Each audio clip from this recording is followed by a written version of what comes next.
Does marijuana disrupt sleep? Yeah, it does. And there's a pretty good amount of data on, so we can break sort of cannabis down into two of its key ingredients. We've got THC, tetrahydrocannabinol, and we've got CBD. And CBD is sort of the less what we think of as the non-psychoactive component. In other words, when you take CBD, you don't get high.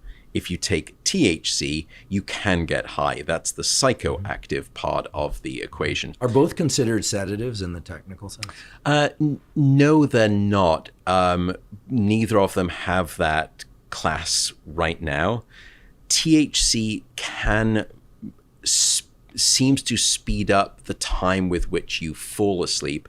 But again, if you look at the electrical brainwave signature of your falling asleep with and without that THC, it's not going to be an ideal fit. So you could argue it's non-natural, but many people use THC for that fact because they find it difficult to fall asleep, and it can speed the onset of at least non-consciousness, I guess is the best way of describing it.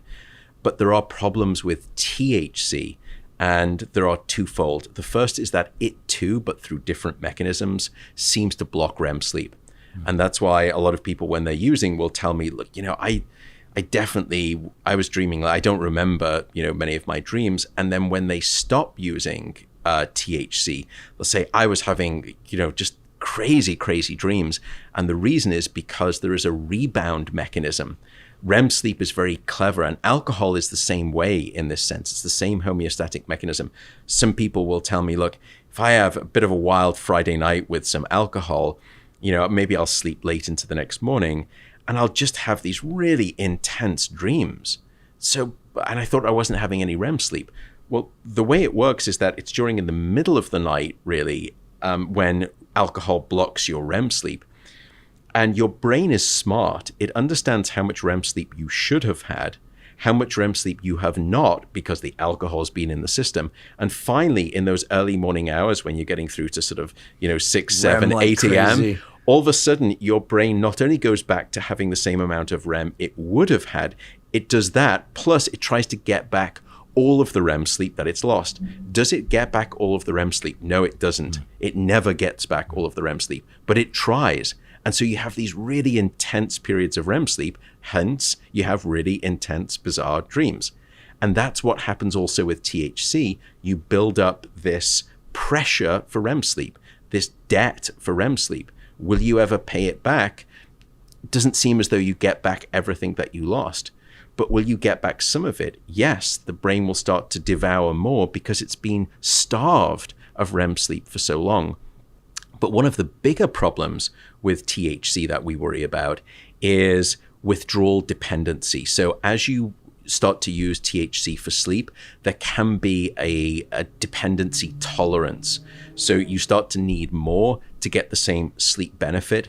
And when you stop using, you usually get a very severe rebound insomnia. And in fact, it's so potent that it's typically part of the clinical withdrawal profile from THC, from cannabis.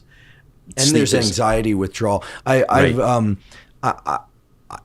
don't ask anybody to change their behavior. We just, as you said, we try and inform people about what the science says and let them make choices for themselves.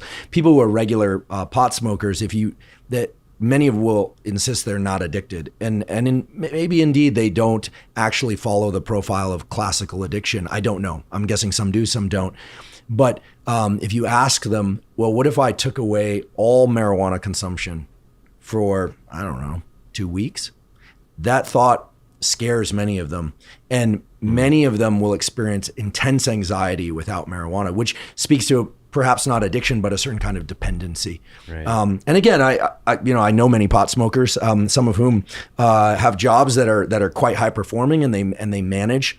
Here in Berkeley, I don't know any of those. Yeah, no, none of those. Right. What about CBD? I mean, we hear so much about CBD. I've been a little concerned about the fact that the analysis of a lot of CBD supplements out there has confirmed that, much like with melatonin, the levels that are reported on the labels in no way, shape, or form match the levels that are actually contained in the various supplements. Sometimes the levels are much higher than they're reported on the labels. Other times it's much lower. what does ingesting CBD do to the architecture and quality of sleep? Right now, I don't think we have enough data to make some kind of, meaningful sense out of it. I think the picture that is emerging, however, is probably the following. Firstly, CBD does not seem to be detrimental in the same ways that THC is. So we can start by saying, does it create, potential problems, not of the nature necessarily that we see with THC. But the devil is a little bit in the details from the data that we do have, and it comes onto your valid point of purity. At low dose, CBD can seem to be wake promoting. So in lower doses, let's say sort of 5 or 10 milligrams, I'm trying to remember some of the studies off the top of my head, there it actually may enhance wakefulness and cause problems with sleep. It's only once you get into the higher dose range that there seem to have been some, increases in sleepiness or sort of sedation-like increases.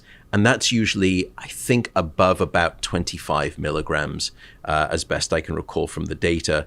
And then when we look in animal models, you typically see the same type of profile too.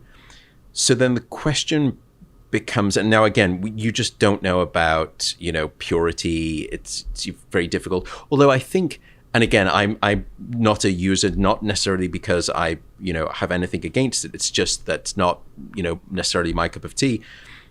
There are some firms that are now doing third-party independent laboratory tests. Yep. I don't know how gamed that is, so I've got no sense of it. I think some supplement companies are quite honest and accurate about the amounts of various substances that are in their products, and some are not. Yeah. And I think there's just a huge range. I think the FDA is starting to explore CBD.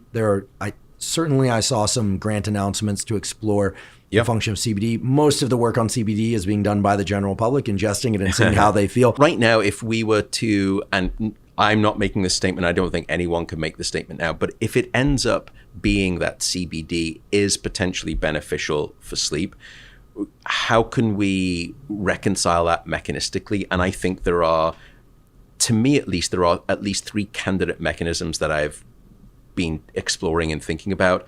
The first is that it's thermoregulatory. And what we found in some animal models is that CBD will create a profile of hypothermia. In other words, it cools the body, the core body temperature down. And that's something that we know is good for sleep.